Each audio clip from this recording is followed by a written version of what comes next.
నేను భూమి సమస్య గురించి మాట్లాడుతున్నానండి. 5 ఎకరాల 20 సెంట్లు భూమి అండి. మరి మాకు గవర్నమెంట్ ఇచ్చింది. ఇందిరాగాంధీ టైంలో వచ్చింది ఆ భూమి మాకు. 1980లో వచ్చింది ఆ భూమి.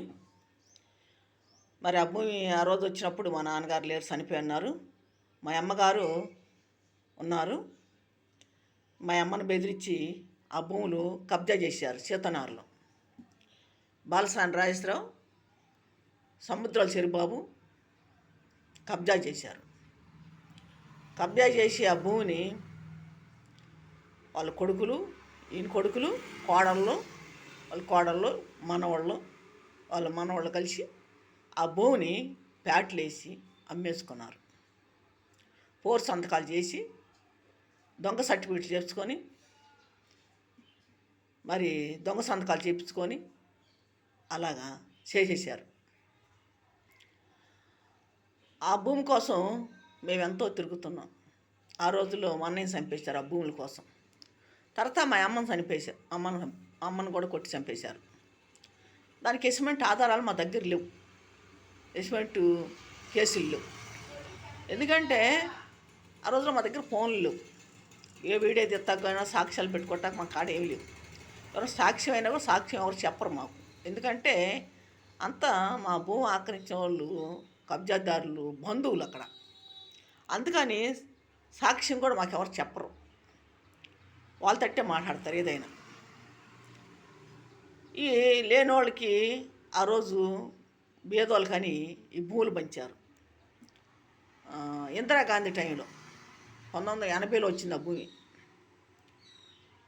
అయితే ఆ భూమి కోసం మేము ఎంతో తిరుగుతున్నాం.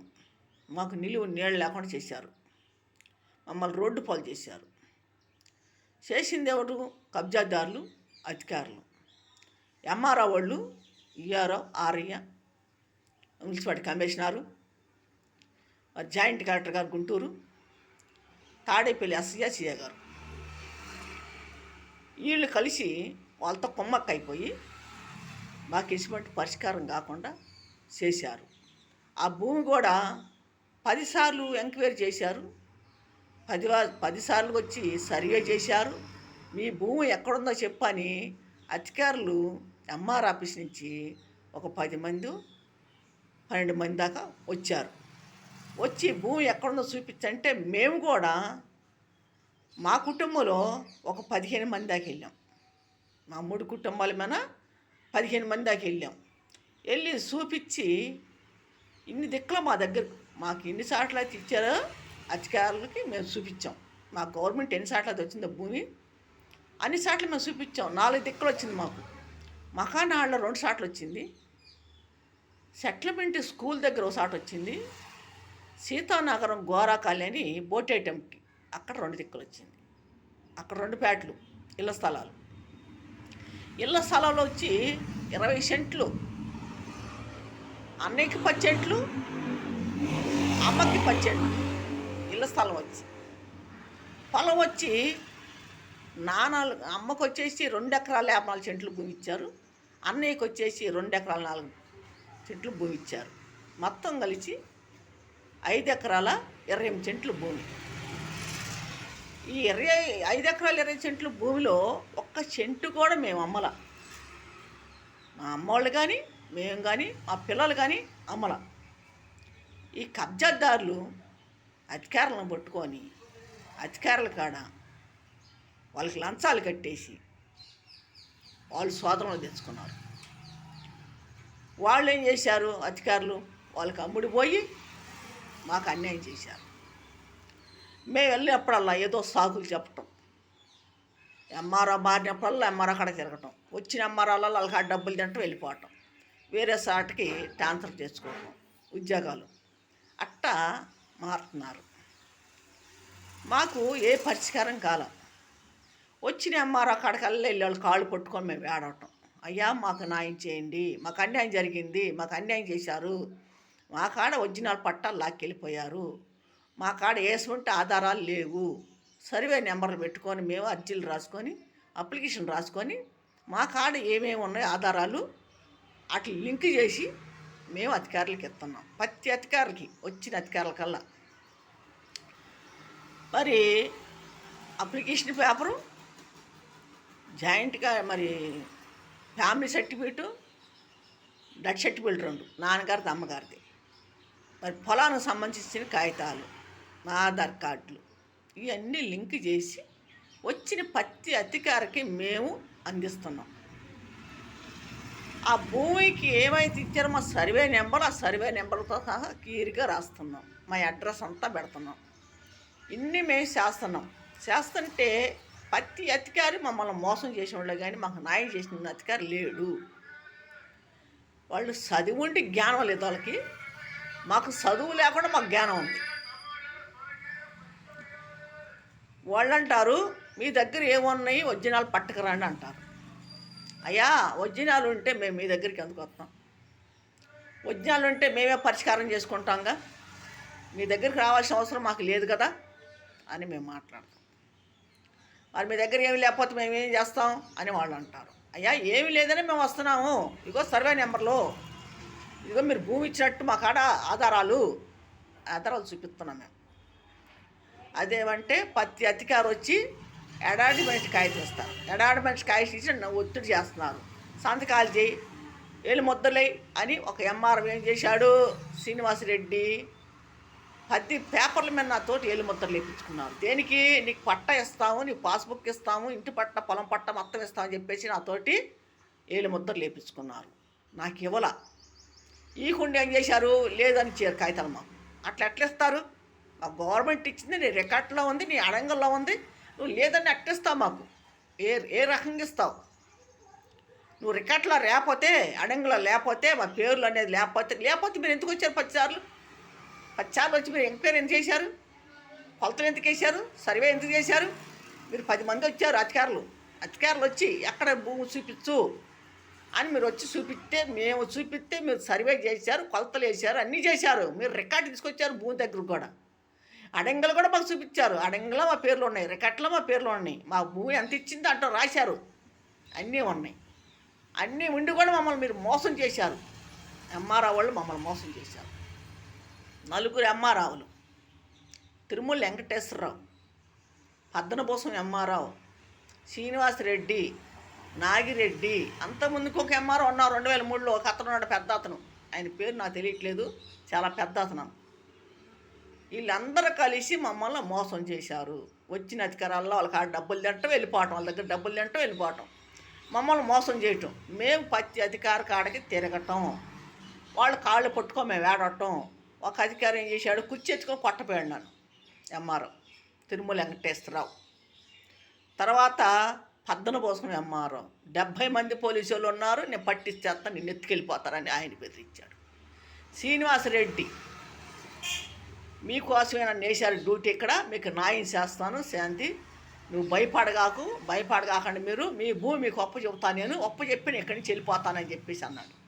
ఆయన కూడా నన్ను బెదిరించి నిన్ను పోలీస్ స్టేషన్లో పెట్టిస్తాను అని చెప్పి బెదిరించాడు. ఆయన ఈ రకం చేశాడు. నాగిరెడ్డి, నువ్వేం చేసుకుంటావు చేసుకోపో, నీ దిక్కున్న కాడకపో, నువ్వు కడగపోతావా, సీఎం దగ్గర పోతావా పో, నేను చేసేది నేను చేస్తా అని చెప్పి నాగిరెడ్డి బెదిరించాడు. ఈ రకంగా మమ్మల్ని బెదిరింపులు అయిపోయినాయి. అధికారులే ఈ రకంగా మమ్మల్ని చేశారు. వాళ్ళు చదువు ఉంది, జ్ఞానం లేదు. మాకు చదువు లేదు, జ్ఞానం ఉంది. మాకు జ్ఞానం ఉంది, చదువు లేకపోతే మాకు జ్ఞానం ఉంది. చదువు ఉండి మీరు మోసం చేశారు జనాల్ని. చదువు ఉండి బీదోళ్ళు నోర్లు కొడుతున్నారు, బీదోళ్ళ జీవితాలతో ఆడుకుంటున్నారు, బీద వాళ్ళని చంపేస్తున్నారు. ఎదగనీట్ల వాళ్ళని మీరు, బీద వాళ్ళని ఎదగనీట్ల. ఒక అధికారి వచ్చాడంటే అధికారి పేరు చెప్పుకుంటూ ఉండాలి, 10 మందికి చెప్పుకుంటూ ఉండాలి. ఇప్పుడు నాకు న్యాయం జరిగింది, నేను వెళ్ళి ఇంకోళ్ళకి చెప్పాలి, నేను ఇంకోళ్ళకి చెప్పాలి. ఇంకోళ్ళకి చెప్తే వాళ్ళు ఏమంటారు, పోతామమ్మా నీ వల్ల మాకు న్యాయం జరిగింది అని చెప్పుకోవాలి. నాకు అన్యాయం చేశారు. 5 ఎకరాల 28 సెంట్లు భూమిని ఆక్రమించారయ్యా, పలానోళ్ళు అని చెప్పి వాళ్ళ పేర్లతో సహా, తాతల పేర్లు, తండ్రి పేర్లు, వాళ్ళ పేర్లు మొత్తం రాసి లిస్ట్ నేను ఇచ్చాను.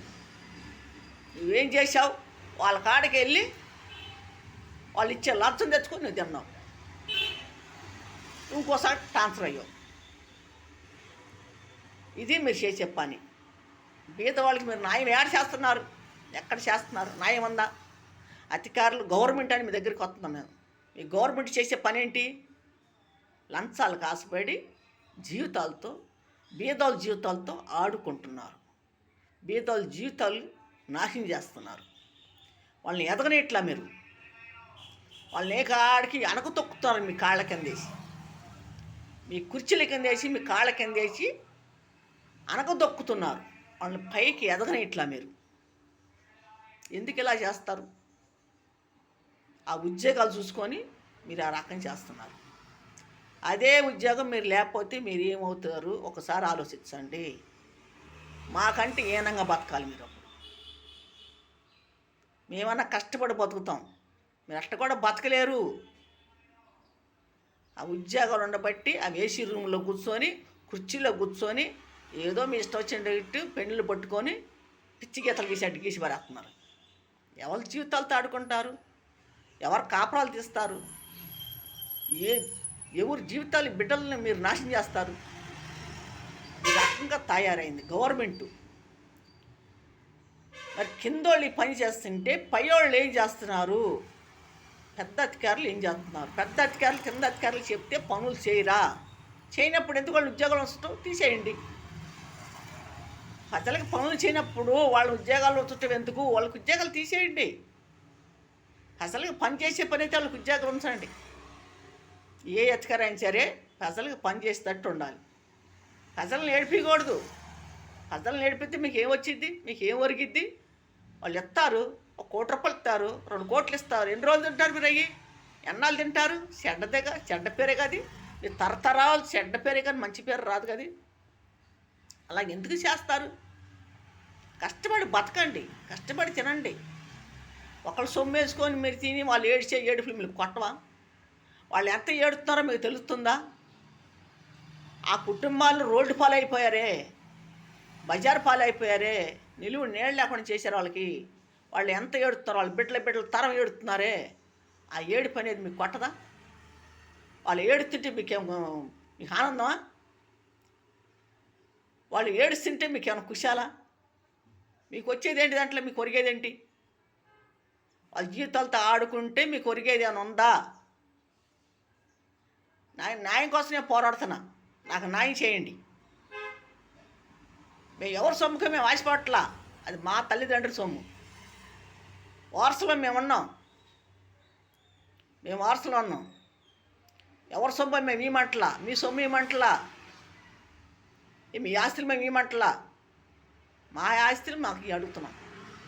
మా తల్లిదండ్రులు సంపాదించుకున్న ఆస్తులు అవి.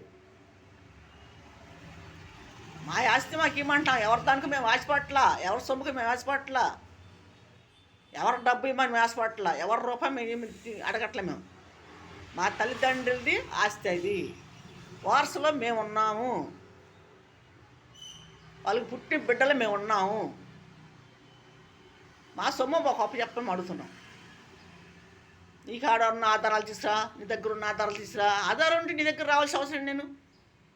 ఆధారం ఉంటే ఆధారం బట్టి నేను చేసుకుంటాను కదా. నీ దగ్గరకు వచ్చి నీ కుర్చీల కింద నేను అలిగిపోవాల్సిన అవసరం ఏముంది? మీ కుర్చీలతో నేను కొట్టించుకోవాల్సిన అవసరం ఏముంది? అనగతొక్కుతున్నారు మమ్మల్ని. మీ కాళ్ళ కింద వేసి మమ్మల్ని అనగతొక్కుతున్నారు. మీ కుర్చీల కింద వేసి తొక్కేస్తాను మమ్మల్ని. ఇది మీకు ధర్మంగా ఉందా? ఇది మీకు న్యాయంగా ఉందా? మేము ఎంత అవస్థపడుతున్నాం, ఎంత బాధపడుతున్నాం. మా బిడ్డల తరాలు ఏడుస్తున్నాం మేము. నిలువ నీళ్ళు లేదు, నిలబడతానికి నీళ్ళు లేదు మాకు. ఇళ్ళు వాకిళ్ళు లేవు. బజారు పాలైపోయాం, ఈదుల పాలైపోయాం. ఆస్తులు పోయి, అన్నదమ్ముడు పోయి, తల్లి పోయి, కబ్జాదారులు చేసిన పని ఇది. అన్నం చంపేసి, అమ్మని చంపేసి, మా బిడ్డల మీద మా మీద దాడి చేస్తున్నారు. అధికారుల కాడికి వచ్చి మేము మొర్ర పెట్టుకుంటున్నాం. మా మర్రాలకి ఇచ్చట్లా. అయ్యా మమ్మల్ని ఇట్ట బాధ పెడుతున్నారు, ఫలానోళ్ళు అన్నీ నేను క్లియర్గా రాసి అర్జీలో ఇస్తున్నా. నేను వాళ్ళ తాతల పేర్లు, తండ్రుల పేర్లు, బిడ్డల పేర్లు అందరి రాసి నేను క్లియర్గా నేను అప్పు చెబుతున్నా. కాగితాలు మీకు నేను అంత నేను ఇస్తుంటే మీకు కాగితాలు అవి ఏం చేస్తున్నారు? చించి పక్కన పడేస్తున్నారు. మాకు న్యాయం జరగనిట్లా, మాకు అన్యాయమే కానీ న్యాయం జరగట్లా. పైపెచ్చు ఇప్పుడున్న అధికారులు కూడా మమ్మల్ని బెదిరిస్తున్నారు. మమ్మల్ని పిలిచి వీడియోలు తీసుకోవటం, ఫోటోలు తీసుకోవటం, ఏం చేసుకుంటారు చేసుకో, మీ దిక్కున్న అక్కడ చెప్పుకోండి అని మమ్మల్ని బెదిరియటం. ఇళ్ళకి వచ్చి వీడియోలు తీసుకెళ్తాం, ఇళ్ళకి వచ్చి ఫోటోలు తీసుకెళ్తాం, ఎంక్వైరీ చేయటం, రేత్రి పొడి వచ్చి ఎంక్వైరీ చేయటం. ఏంటి ఇది? ఏంటి మీరు చేసే పనులు? మంచి పనులు ఏమన్నా? అవి మీ పద్ధతికి ఉందా? మీరు నిజాయితీ పనులు చేయండి, నిజాయితీగా ఉండండి, మీ జాబుల మీద మీరు నిలబడండి, మీ ఉద్యోగాల మీద మీరు నిలబడండి, మీ సంపాదన మీద తినండి. మంది సంపాదన మీకు ఎందుకు? లోకుల సంపాదన మీకు ఎందుకు? దాంట్లో మీకు ఆనందమా, సంతోషమా? అవి మీ బిడ్డల తర్వాత అనిపించాలి. వాళ్ళు ఏడుపులు కొడితే మీకు ఎందుకు వాడు చేసుకునేది? దేనికి? వాళ్ళు ఎంత ఏడుస్తారో మీకు తెలుస్తుందా? ఒక్కసారి వాళ్ళలో ఉండి మీరు ఆలోచించండి, ఒక్కసారి మీరు ఊహించుకోండి, వాళ్ళ సమస్యలు ఒకసారి మీరు ఊహించుకోండి, ఎలా ఉంటుందో తెలిసి వాళ్ళ జీవితంలో ఒకసారి ఊహించుకోండి. మీరు వాళ్ళు ఎంత ఏడుతున్నారో, ఎంత బజారు పడుతున్నారో, వాళ్ళ ఆస్తులు పోయి, అన్నదమ్ముడు పోయి, తల్లి పోయి, నీళ్ళు లేకుండా రోడ్డు పాలై, ఈదులు పాలై ఎంత బాధపడుతున్నారో ఒక్కసారి వచ్చి మీరు బయటకు వచ్చి చూడండి. మీరు ఏసీ రూముల్లో కూర్చొని, కుర్చీల్లో కూర్చొని ఏదో పిచ్చిగెత్త గీసినట్టు ఒక పెండి పెట్టుకొని గీయటం కాదు. చదువు అంటే జ్ఞానం ఉండాలి. ఎందుకు మీరు అంత చదువు చదువుతున్నారు? దేనికి? బీదవాళ్ళని ఏడిపెత్తాక, బీదవాళ్ళని బాధ పెడతాక, బీదవాళ్ళు సొమ్ము వేసుకోటాక? ఇదేనా మీకు నేర్పింది? చదువులు మీ తల్లిదండ్రులు నేర్పింది, మీ చదువులు గురువులు నేర్పించింది ఇదేనా? లోకులు సొమ్మేసుకొని మీరు బతకండి, బీదవాళ్ళని ఏడిపించండి, వాళ్ళని అనగదొక్కండి, మీ కుర్చీల కింద వేసి, మీ కాళ్ళ కింద వేసి అని నేర్పించారా? ఇవేనా మీరు చేసే పనులు? నీతిగా నిజాతిగా బతకాలి. మనం సచ్చినా చెప్పుకోవాలి, 10 తరాలు చెప్పుకోవాలి. ఫలానోడు సచ్చారా, అమ్మ మంచోడరా అని చెప్పుకోవాలి. సత్యం కూడా అరే వాడు చచ్చాడు పోయాడు దరిద్రం అనిపించుకోకూడదు. మనం బతికే 4 రోజులైనా మంచిగా బతకాలి, నలుగురిలో మంచి పేరు తెచ్చుకోవాలి, చెడ్డ పేరు తెచ్చుకోకూడదు. ఎంత సంపాదిస్తావు? కోట్లు సంపాదించి ఏం సుఖం నీకు? కోట్లు సంపాదిస్తావు, అన్యాయంగా అక్రమంగా సంపాదిస్తున్నావు. ఆ డబ్బు నీ దగ్గర నిలబడిద్దా? నీ బిడ్డలు, నీ భార్య ఈదులు పాలవ్వాలి, హాస్పిటల్ పాలవ్వాలి, అనారోగ్యంతో బాధపడాలి. అది మీ సంతోషమా? మీకు ఆనందమా? అలా సంపాదన దేనికి? ఆ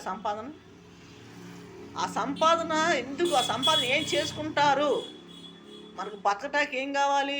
నిలబడటానికి ఇల్లు కావాలి, ఒక నీడ కావాలి, మనకు తినటానికి తిండి కావాలి, కట్టుకోవటానికి గుడ్డ కావాలి. ఇంకంతకంటే మించింది ఏమైనా కావాలా?